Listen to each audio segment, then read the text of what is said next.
Episiotomy क्या होता है? एपिजियोटमी एपिजियोटमी कितने टाइप का होता है? पर्पस क्या क्या होते हैं एपिजियोटमी के? क्यों ज़रूरी है एपिजियोटमी? सारी चीज़ें एक के बाद एक इन डिटेल से इस वीडियो में मैं बताने वाली हूँ। अगर आप चैनल पे नए हैं तो चैनल को सब्सक्राइब कर लें, जिससे कि डेली आने वाली नोटिफिकेशन आपको मिलेगी और आप मेरी वीडियो को वॉच कर पाएंगे। फ्रेंड्स, एपिजियोटमी जो नॉर्मल वेजाइनल डिलीवरी होता है उसको ईजी करने के लिए या थर्ड पेरिनियल टीयर से बचने के लिए एपिजियोटमी की जाती है। तो ये episiotomy basically normal vaginal delivery में ही किया जाता है। अगर इसकी डेफिनेशन की बात करें कि एपिजियोटमी क्या होता है, to making a incision on perineum with the help of Braun's episiotomy scissor.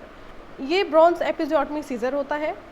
इसे पेरिनियल एरिया में इसी सीजर के हेल्प से एपिजियोटमी की जाती है या पेरिनियोटमी की जाती है।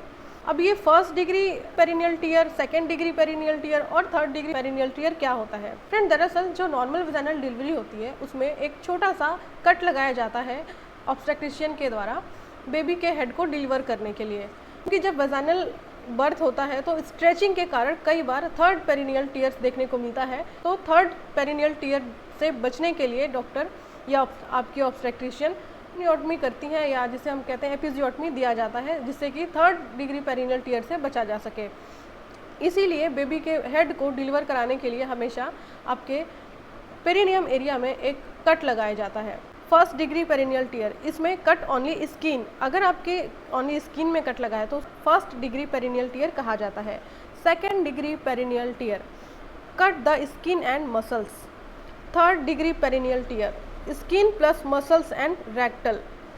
थर्ड डिग्री पेरिनियल टीयर एक बहुत बड़ा कॉम्प्लिकेशन होता है, जिसमें रेक्टल मसल्स के कटने के चांसेस होते हैं या स्ट्रेचिंग के चांसेस होते हैं, जिसे पेरिनियल टीयर कहा जाता है। तो इसी से बचने के लिए डॉक्टर क्या करते हैं, सेकेंड डिग्री पेरिनियल टीयर करते हैं, यानी कि एपिजियोटमी करके हेड को डिलीवर कराते हैं, जिससे कि वेजाइनल बर्थ में ज़्यादा स्ट्रेचिंग ना हो और कॉम्प्लिकेशन क्रिएट ना हो। इंडिकेशंस, किन किन केस में एपिजियोटमी की जाती है?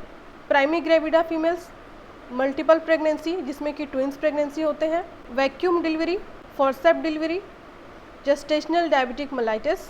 जेस्टेशनल डायबिटिक मेलाइटिस वाले बेबी में एक कॉम्प्लिकेशन देखने को मिलता है, जो उनका जो साइज़ होता है वो बिग हो जाता है, जिसे हम कहते हैं मैक्रोसोमिया।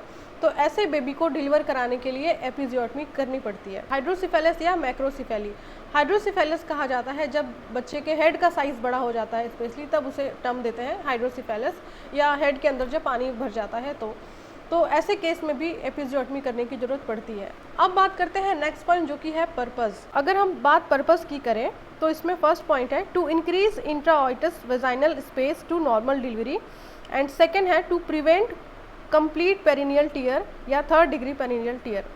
क्योंकि मैंने आपको पहले ही बता दिया था कि थर्ड डिग्री पेरिनियल टीयर से बचने के लिए एपिजियोटमी की जाती है। इंट्राऑइटस वेजाइनल स्पेस को इंक्रीज करने के लिए भी पेरिनियोटमी की जाती है या एपिजियोटमी की जाती है। अब नेक्स्ट पॉइंट है सुटेबल टाइम फॉर एपिजियोटमी, किस टाइम पे एपिजियोटमी करना चाहिए या कब की जाती है, इसकी भी जानकारी हमें होनी चाहिए। In second stage of labour and just before crowning, crowning उसे कहते हैं जब बेबी का हेड पाथवे में क्लियरली दिखता है, उस स्टेज को हम क्राउनिंग बोलते हैं, और जस्ट बिफोर क्राउनिंग यानी कि क्राउनिंग से पहले किया जाता है। अब बात करते हैं कि एपिजियोटमी कितने टाइप का होता है। फर्स्ट, मेडियोलैटरल एपिजियोटमी, फॉर्चेट से लेकर एनएस तक जो कट लगता है उसे मेडियोलैटरल एपिजियोटमी बोलते हैं। जिस वक्त स्क्रीन पे भी दिख रहा है, आप इमेज से भी समझ सकते हैं, ये होता है मेडियोलैटरल एपिजियोटमी। एंड सेकेंड होता है lateral episiotomy. It is second most common type of episiotomy, जिसमें ब्लड लॉस भी कम होता है, और ये फॉर्चेट से 2.5 सेंटीमीटर इंसिजन दिया जाता है। Incision make 1 centimetre lateral to fourchette, the straight for 2.5 centimetre. ये है लेटरल एपिजियोटमी, ये भी आप इमेज देख पा रहे हो। एंड थर्ड होता है J shaped episiotomy, incision start fourchette, cut up to 1.25 centimetre then laterally. J shaped episiotomy में आप इस तरीके से कुछ देख पा रहे हो फ्रेंड। फॉर्चेट उसे कहते हैं जो लेविया मेजोरा का एंड होता है, वहाँ पे एक पॉइंट है जिसे हम फॉर्चेट बोलते हैं, जैसा आप स्क्रीन पे देख पा रहे हो, इसलिए इसे जे सेप्ट एपिजियोटमी कहा जाता है।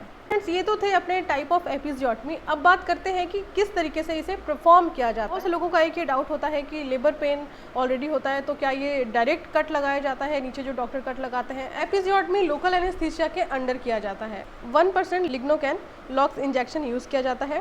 फैन वाइज मैनेवर में किया जाता है। Then wait up to 5 to 10 minutes. After that insert the finger and elevate muscles, make a incision 2.5 centimetre. Delivery then suturing इसकी एब्जॉर्बल सूचरिंग की जाती है। 2 टाइप की सूचरिंग होती है, एक होती है नॉन एब्जॉर्बल, एक होती है absorbable. Maximum absorbable suture use किया जाता है जिससे कि बाद में कटिंग की कोई समस्या नहीं आती है और ना ही ऐसा कोई दिक्कत आता है, वो अपने आप मसल्स में एब्जॉर्ब हो जाते हैं। तो फ्रेंड्स ये थी एक छोटी सी जानकारी जो कि एपिजियोटमी के ऊपर थी।